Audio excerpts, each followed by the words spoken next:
Hello everybody, and welcome back to the ranch. Today I'm going to do a short video on how to test to see if your recoil spring is binding. Typically when you're going to need to do this is when you're performing some routine maintenance and testing to see if your new recoil spring is binding versus the old one that you have. When you're going to really need to test this is in this situation here. We've got two springs, and as you can see, one of them is significantly shorter than the other. Over time and usage, the springs will weaken, and the cycling of the slide is what weakens the spring. The spring can remain in compression indefinitely and it not be hurt at all, but over a period of time and cycling of the slides, what you'll get is a weakening of the spring. So what you may run into is your new recoil spring is longer than the one you took out. And how you're going to test that for binding is a fairly simple procedure. What you'll need is some tape and a pencil. You're just going to put your tape onto your dust cover here,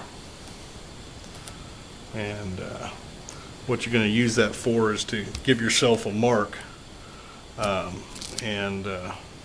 course, this tape's probably not going to stick to this one because it's a well-oiled gun, but nonetheless, what you're going to do is you're going to take your new recoil spring and install it on your guide rod.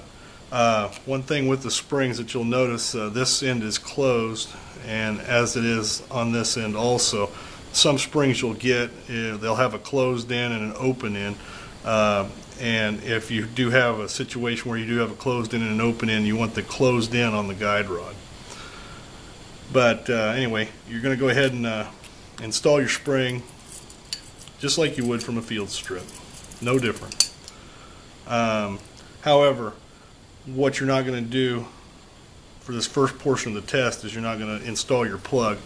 Go ahead and install your slide back on your frame. Go ahead and place your slide stop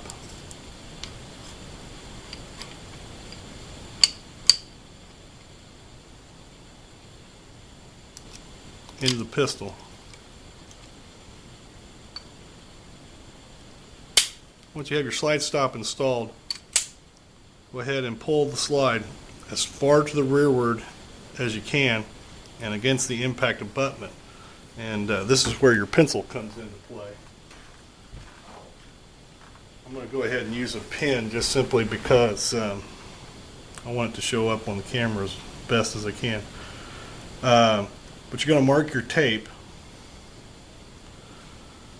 right on the front edge of the slide, and that's your witness mark to know that the slide is fully back.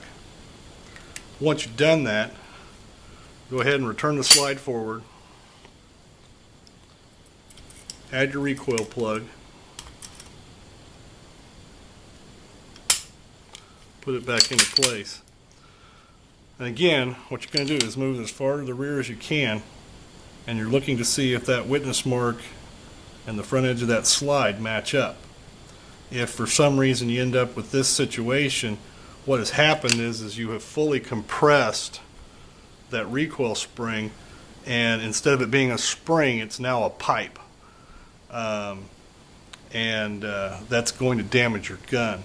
So how you're going to fix that, if you're not getting a full rearward travel on your slide, how you're going to fix that is you're going to take your new spring and you're going to cut off half a coil, replace it back in the pistol, try it again, and you're going to remove a half coil each time until you can get that slide back to your witness mark.